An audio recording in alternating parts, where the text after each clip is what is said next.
to my computer. There you go. Hello to you, Kenya leapers heading off in January. Thanks for joining. For those that aren't, you'll be listening to this later. I am Millie. I am the one of the founders here at The Leap, and I know this program incredibly well. I'm so proud of this program. I love everything about it, and you are in for a treat. So, the purpose of this gathering is to get you organized, to align expectations so you know what's coming, you know what to pack, you know how to handle Air Ethiopia, you know everything. Okay? So I want you to wave at me, shout at me, any questions as I rattle through everything. Just ask me, because the more you ask, the more you'll get out of it, and we want you to be fully prepared. So, starting off then with the team, you are now a very healthy team of 20. And the team here have told me that they've still got a few people that are sitting on the fence, kind of making a decision. So I think by the time you go, you are going to be a full team of 22, which is really exciting. You are girl heavy, so Theo and a few and the other boys, you don't worry, there's lots of boys out there. You've got the 3 team leaders. You've got Janet, okay, she's a girl, but Joseph and Juma, the 3 J's who are fully in charge, and it will be fine. Trust me on that one. So your flights, let me just get the flights up. You are flying on Saturday the 3rd of January with Kenya Airlines. Oh my God, you're not going via Ethiopia. My word, you don't know how lucky you are. Well, no, I love Air Ethiopia. Okay, you're going Kenya Airlines, London Heathrow, departing 17:25, arriving at 5 in the morning. Okay, that is that will be fine. And then you are leaving, and then leaving there quick. You've got a quick turnaround, getting into Mombasa at 9:40 in the morning. Nice. Okay. You've got a nice route. Okay. Nothing really, that's pretty easy. Okay. Nairobi, easy airport, huge airport.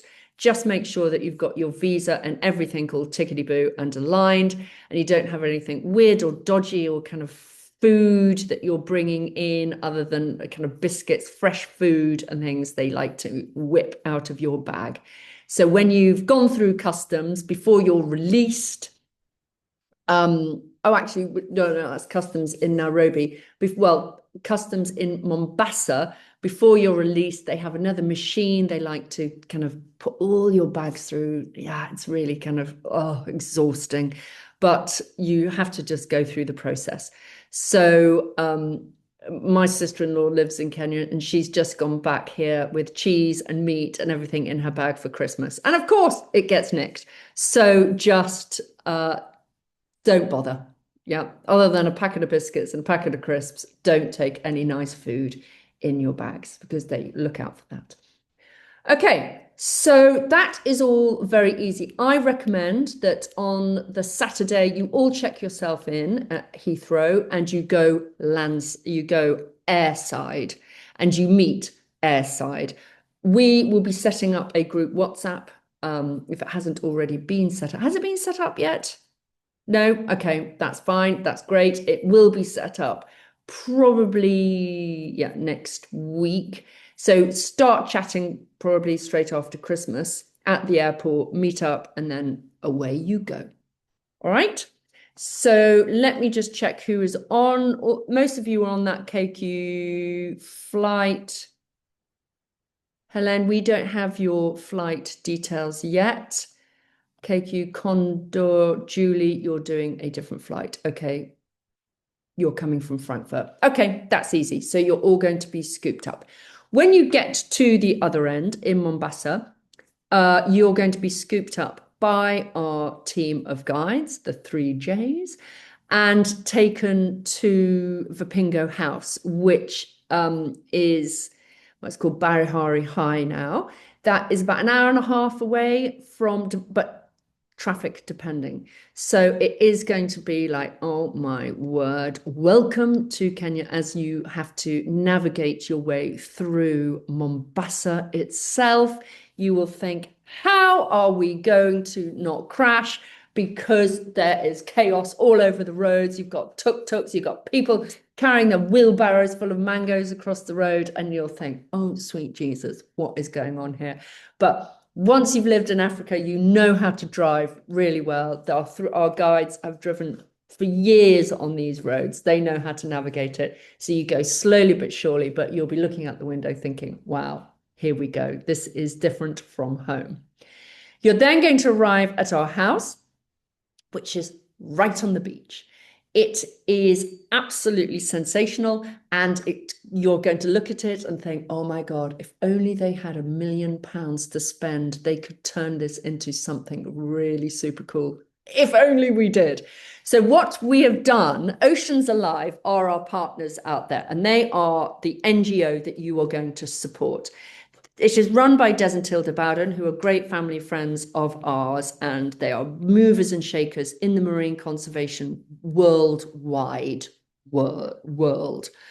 They have bought through the charity an old hotel, which together we are transforming into a volunteer house. So you'll see, and I don't want any arguments, okay, that it's a big plot. It's as an old hotel used to be. You've got the little rondavels, little round rooms with thatch roofs, with little bathrooms attached. Some are beachside, yeah. Some are row 2 and some are row 3. Okay. Now, row 1 beachside have had a makeover. Row 2, halfway through a makeover. Row 3 haven't had a makeover. So I don't want any squabbles as to who goes into which room, because yes, the ones beachside are nicer in every way. But wherever you start, there will be changeover midway through the trip. So everyone gets to experience the nicer rooms, okay? But they are all functional. You've got the beds, you've got the mosquito nets, you've got, your ensuite, you've got everything that you need. And you really don't spend much time in your room because there's loads of communal spaces. You're right on the beach, steps down to the beach, you're elevated up, looking out, steps down, you've got a pool, you've got 3 or 4 areas to chill and hang out. It's really, really nice. So that is going to be home, okay? And from there, every day you are going to be doing a different concoction, a different knitting together of projects. And so it's very hard for us to kind of I keep saying, oh, we're going to do a daily outline of what everyone's going to do. We are trying to kind of piece it together, but it all depends on the tides and on the weather, and things change really, really quickly. But in essence, you will get a day-to-day itinerary the night before of what's happening the next day. There's a big blackboard, and you're going to be doing a combination of in the water, doing the coral regeneration. Now that means mask on, snorkel and mask, and you've got your UV vest.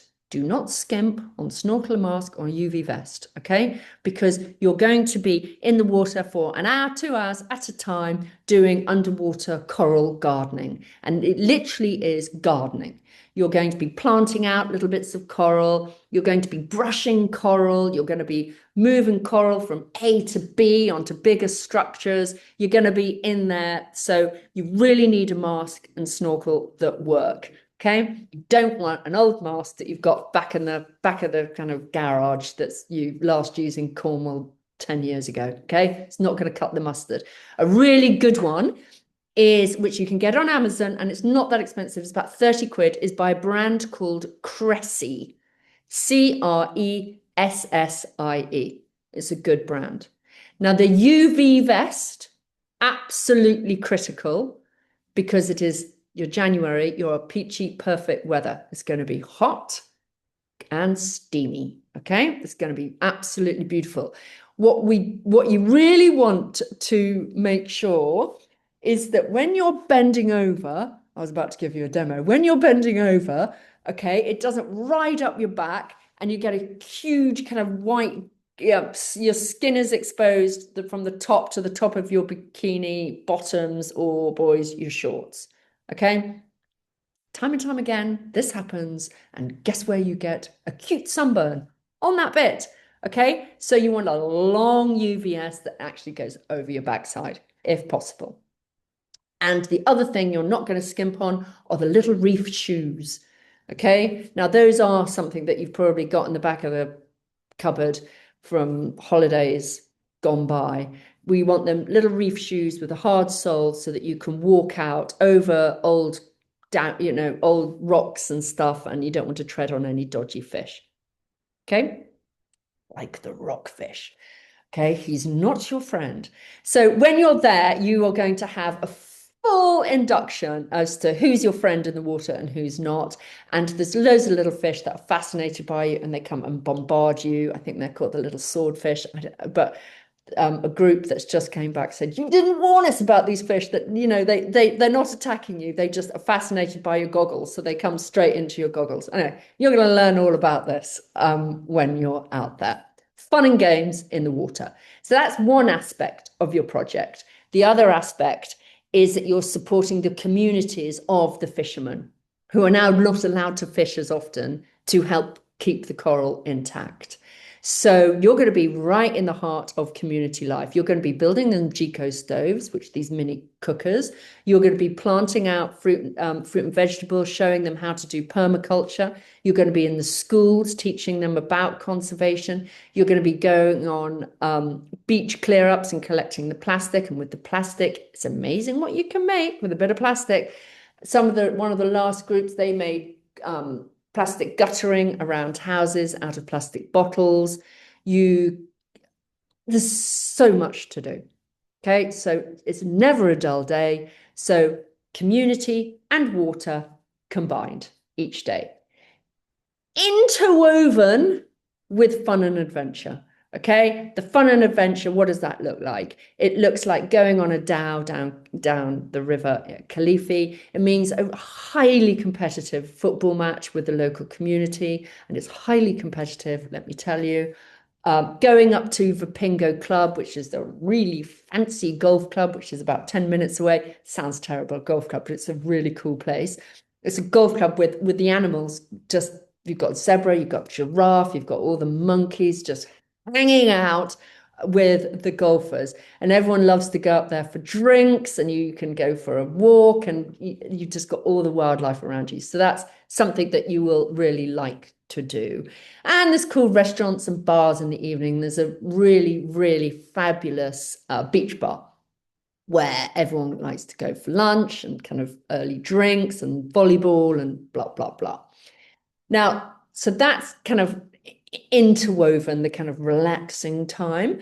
And then midway through the trip, there is an opportunity to go on safari. Now, that at the moment usually is what we're scaling it down, because the national parks in Kenya have just decided to double and triple and quadruple their costs of entering the national park. So what I need you all to do is I need you to take some ID that you're a student, okay? Don't care what it is. If it's a kind of university acceptance, if you've got a student card, student rail card, something that proves you are still that you're under 20, you're under 21, you're a student. Could you think out the box on that? That's what we need. If one of the two of you forget that, doesn't matter, because the majority. But Chris, our safari man, that's a request from him, because all the safari operators are up in arms. But his intention is to take you out on a 3-night safari. The cost is probably about £600-ish. But we are reviewing this because of the national parks costs. So he, in week 1, will invite you over to his house to meet himself and Jeanette, his lovely wife. They're an awesome old Kenyan couple who have been doing safaris for a lifetime. And why we love them dearly is they a safari is only a good safari if you've got good guides, and they're good guides, and they bring the plains to life. So you and I always think, my kids think, oh, I only really want to see the elephant and the cats, and that's it. And he's like, no, no, no, no, no, it's the dung beetle, it's the meerkat, it's all the little guys who are as important. And so he's fascinating to go with. So if you can push the boat out and do the safari, I know it's an extra cost, but I highly recommend it. But it is an optional extra. Okay. So any questions? I know I've been prattling on. Any questions so far about what you're going to do? And oh, yes, go. Love a question. Hello.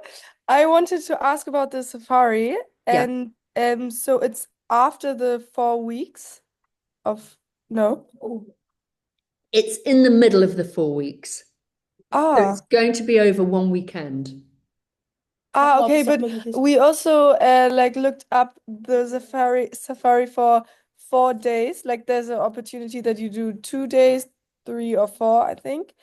And I thought or we thought it's afterwards. Is there also a chance to do it afterwards or not? No, you all do it as a group. Where did you read that? On our website? Oh, maybe we misunderstood, but I'm really sorry if you've misunderstood that. I can okay. only apologize. No, no, no, no, no, it's fine. It is the safari is mid is always within the program over a Okay. weekend. And if you don't do it, then you just stay at the house. You stay in the house and there's other Okay. people there and you just Okay. hang out. Okay. Perfect. That was the question. Okay, good. Good, good. Okay, anyone else? All good? All good. Okay. So those are your activities and the projects and da da da. Now, when it comes to pace, okay, the pace is busy and it's hot and it's full on. So you're going to be getting up early to take advantage of the cooler mornings. And then at lunchtime, you're going to have the kind of get out of the midday sun and then you go back out to work again. Now, if the pace is too much or too little, or you think, oh my God, I absolutely love that activity. Please, can we do that again? Okay. You just ask the three J's and they will, that your wish, they'll deliver. Okay. So communicate all the time with the three J's because they are there to deliver this whole experience. We like to think that you've got the full variety of all the projects and all the experiences, but you never know what everybody loves. And you might think actually that delivering the water to the elderly, or we want more football matches, or we want this. It's all there. So you as a team communicate with the three J's, and you can up and down and rearrange. Okay, so that is very easy to do on the ground. Um, right. So I'm now going to talk about money. How are you going to get local currency out there, and how's that all going to operate? So when you are out in Kenya, everybody is financially, it uses an app on their phone called M-Pesa. I'm going to send you the link to this so you can download the app before you go and get your bank account attached to it. Honestly, it's genius. Even if you were buying one mango from somebody in the market, you can pay with M-Pesa. It's honestly, they are so advanced.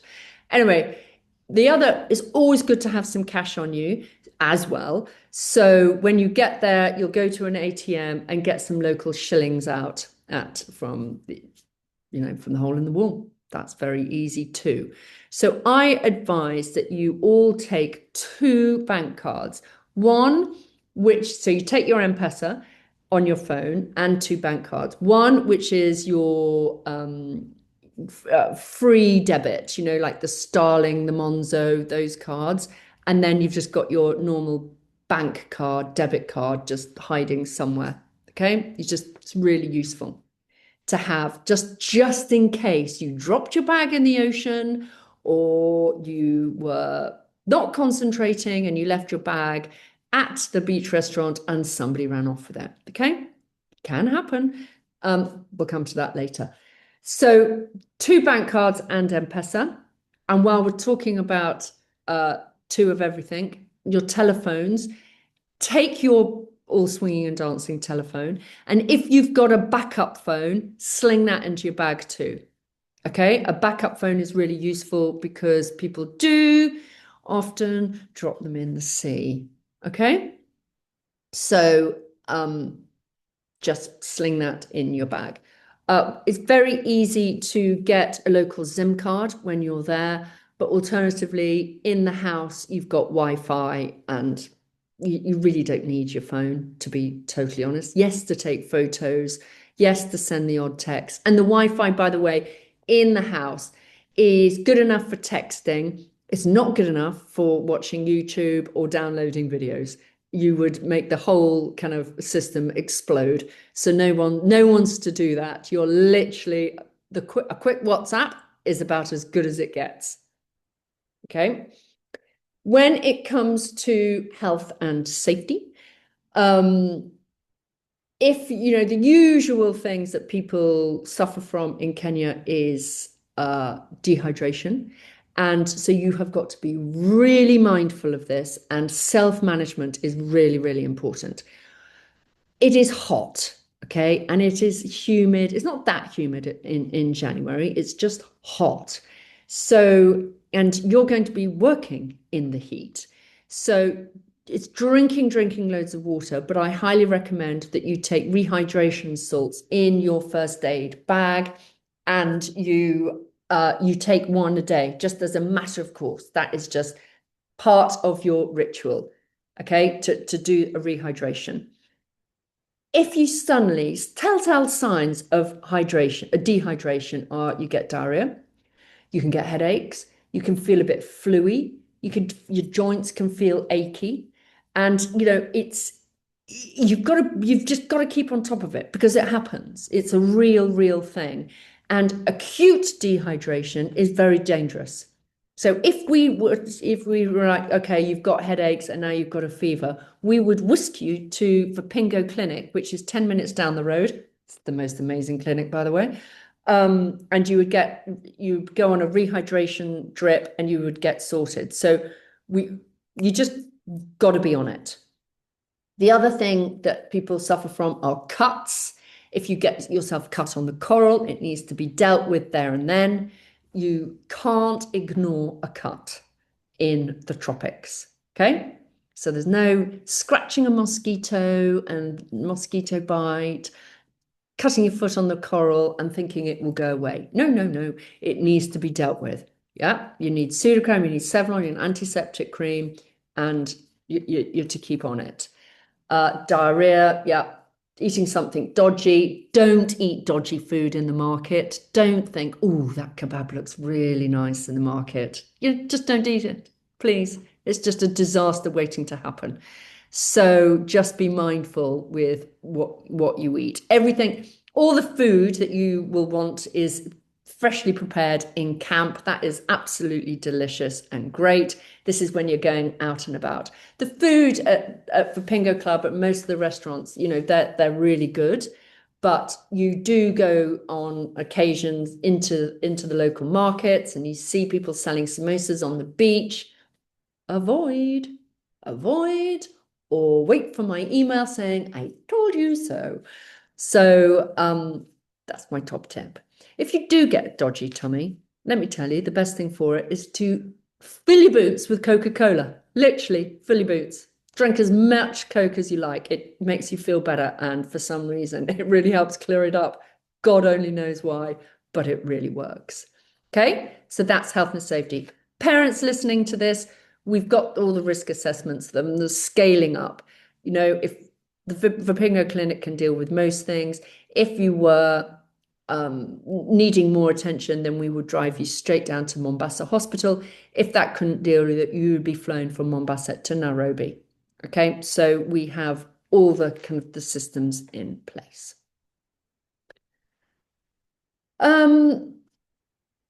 Let me just look at my list. Hold on. Any questions? Okay, extra activities that you might want to spend your money on. Okay. So the last group said to me, "Oh, you didn't tell us about spending extra money." Well, okay, I'm telling you now, this group. What are what are you going to budget for every week, extra spending money? Well, I would say you're going to want to go to the beach bar and you're probably going to want to spend, it's English prices, German prices, Euro prices. Okay.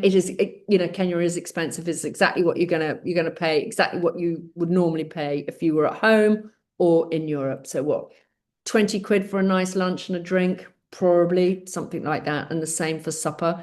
So you might want to go to the beach bar once or twice a week, or Vipingo once or twice, maybe once during the week, once at the weekend, that type of stuff. So I think you're going to be spending about an extra 100 quid a week, maybe a bit less, a bit more, averaging out, just on tinkering about, odd few beers here, pizza there, maybe that type of thing.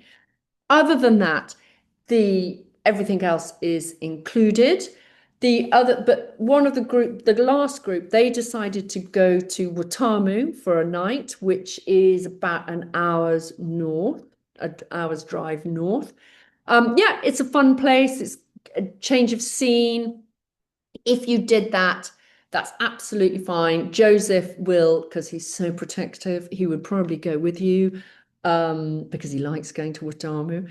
And he would help, he would sort you out where you're all going to stay in a hostel.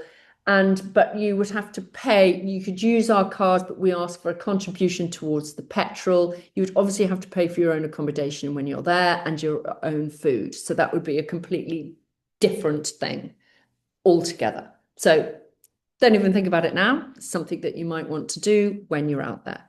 And the other thing that the last few groups have done is when they're in the community, they have taken it upon themselves to find a project which they want to do beyond everything that we have said that they want to do and paid for it themselves. You do not have to do this, okay? Everything is, you've got enough project work going on. But if you suddenly, like the last group came across an orphanage and they couldn't bear the state of their mattresses, and so they bought 10 mattresses. It was something like that. Another group, the last group, they decided that the blackboards were hopeless in the local school, so they gave them an upgrade. And I think a few of them paid for it. It's really brutal. If you come when you're at the school, you'll see quite a few kids who are on the outside of the school fence, desperate to go to school. And the reason they can't go to school is because their parents can't afford the school uniform. I know, it's just too much. Anyway, you will come across all these stories and they will get you and you will be moved by them. But there are, people in the background helping. So you'll just see all this, but you don't need to do any of that. But some groups do, some groups don't. If you're thinking, oh, shall I take anything out extra? Okay, for donations, I tell you the useful things to take are footballs, okay, because they always get broken. Footballs. If you've got any old swimsuits, there's a big push on teaching all, especially little kid swimsuits. I don't know if you've got any little brothers or sisters, little people swimmers, because they don't have access to that.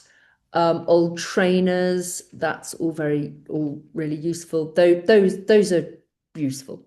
Again, you don't have to, but if you suddenly think, oh God, I've got an old pair of trainers sitting by the back door and I've got room in my bag, well, sling them in because they'll make somebody very happy. Okay.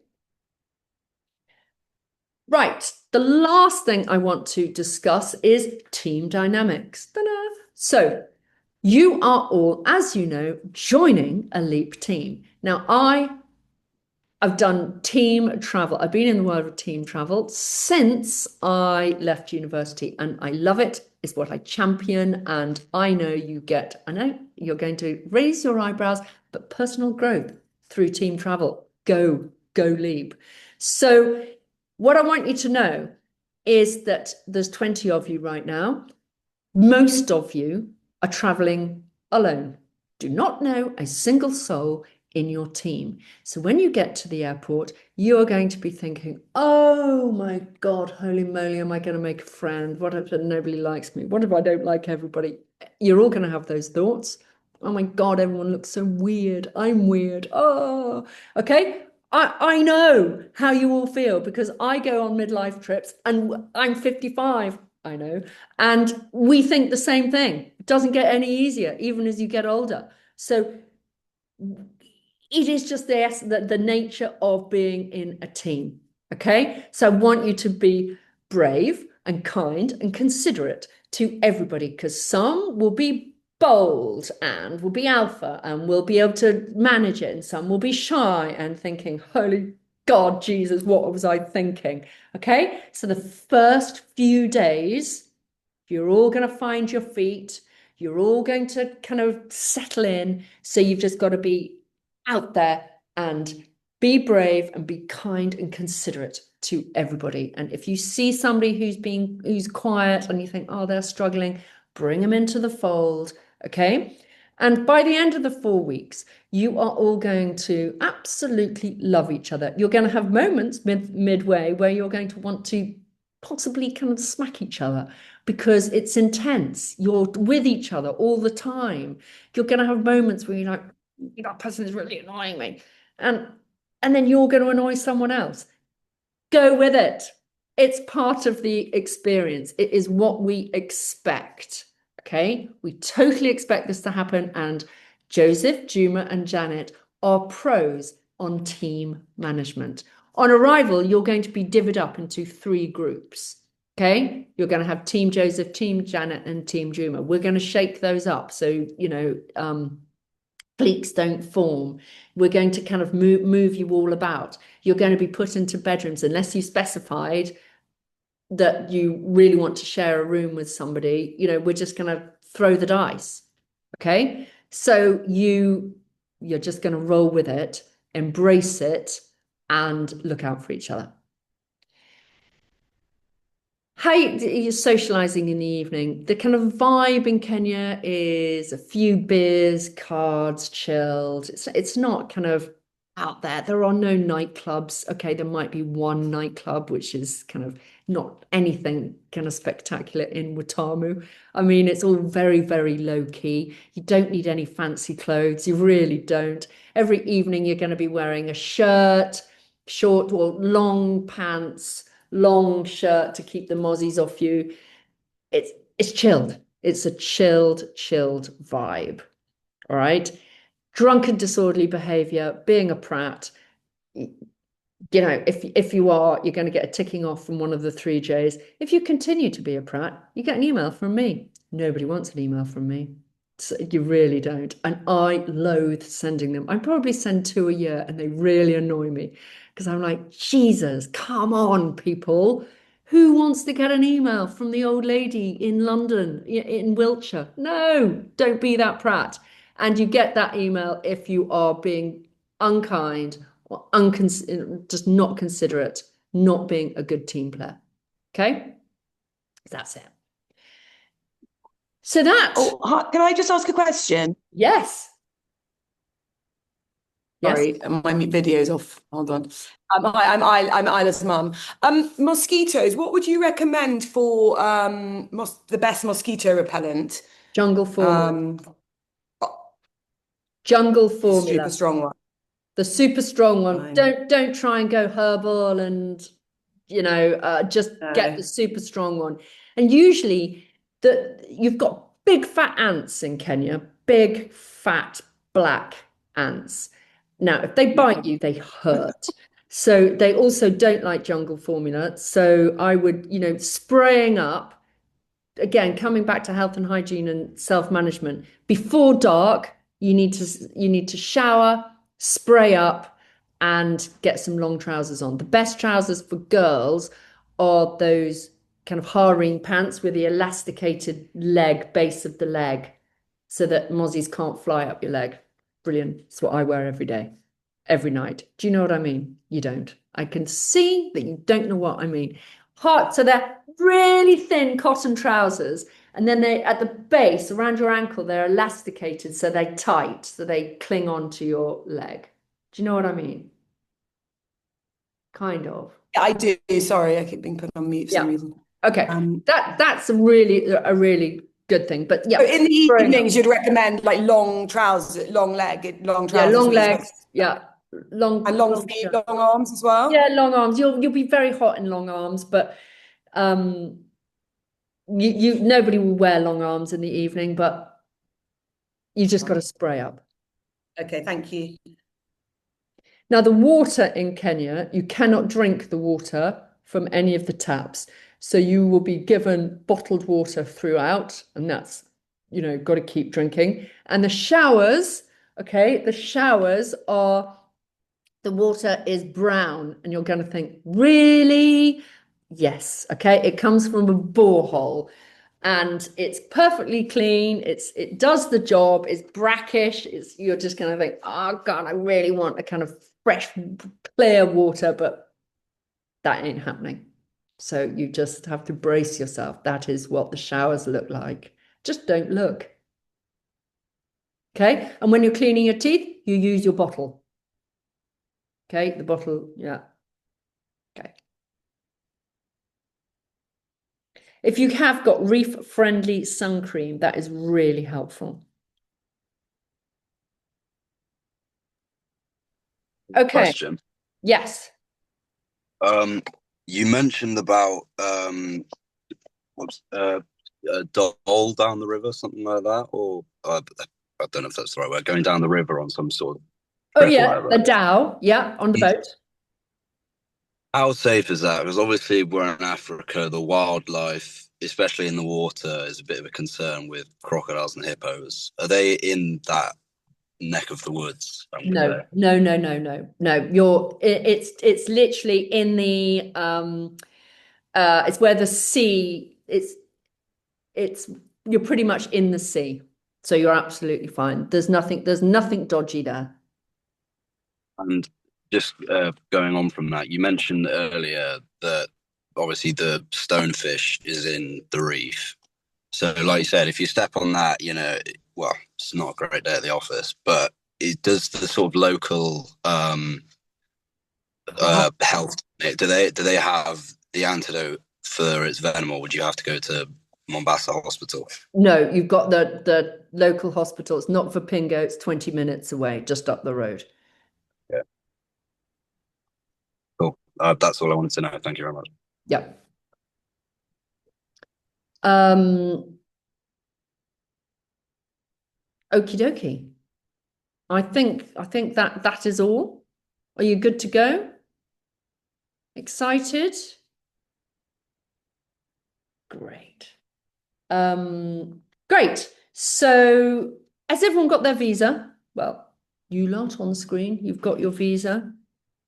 Get your visa. Get your visa. Okay, get organized. Don't dilly-dally. It's a brutal website to navigate. It's literally, you need to be really, really patient and don't rush it. Okay, but just get it before Christmas. Promise me? I'm looking at you too. Okay. It's because we thought the safari is afterwards, so we didn't know when we are flying back. That's why we can't fill out the visa, because we need to have a flight back to I think to get one. But we're getting. Okay, good. Yes, and I would also want to ask, because we want to go after the camp. We would like to fly to Zanzibar. Oh yeah. Yeah, for 1 week or maybe 10 days. We're not sure yet, but are we gonna leave the camp on the 3rd of February so we can fly then from Mombasa directly to Zanzibar, or do we fly on the next day? You fly on Sunday, the 1st of February. Oh, oh, the 1st already? Yeah. So you go out on the Saturday, the 3rd, arrive on Sunday, the 4th of January, and then you leave 4 weeks later on the Sunday, which is the 1st of Feb. Okay, so then we can fly from the 1st to Zanzibar. Yes. Okay, perfect. Thank But you. but if the flight doesn't go till the next day or something like that, don't worry about it. You'll be able to stay an extra night. Oh, okay, that will be possible. Yeah. Okay, perfect. Thank you. So have a look at the flights. Because if our flight where the team will be going to the airport, they will be leaving for Mombasa. Let me just work this out. They'll be leaving from Mombasa about lunchtime. About 2 o'clock. Okay. About 2 o'clock in the afternoon. At 2 o'clock, but at the airport they're leaving, or from the camp? You're going to leave the camp about 2. They're going to be at the airport for about 3:30. Perfect. Okay. Now, if your flight was going before that, then we would just have to get you a taxi, and it's not much. Okay. That would be extra. Is it safe? Yes. Yeah. Okay. No. Good question. It is. It's safe to travel on the roads in Kenya during the day, not at night. Okay. Good. Thank you. Thank you. Pleasure. Okay, so I think we're all good. So any questions between now and then, you can email me. I will be looking at my emails between Christmas and New Year. Don't tell my family, but I like to sneak in a quick check. So if you've got anything that's you're worried about, you can just email me and I will send you my email with this recording. If not, enjoy Christmas, have a great New Year, and get on that plane on the 3rd, and hallelujah, Kenya, here you come. Okay? Goodbye, everyone. Have a wonderful, wonderful time. Thank you very much. Thank you. Bye. Bye. Bye. Bye.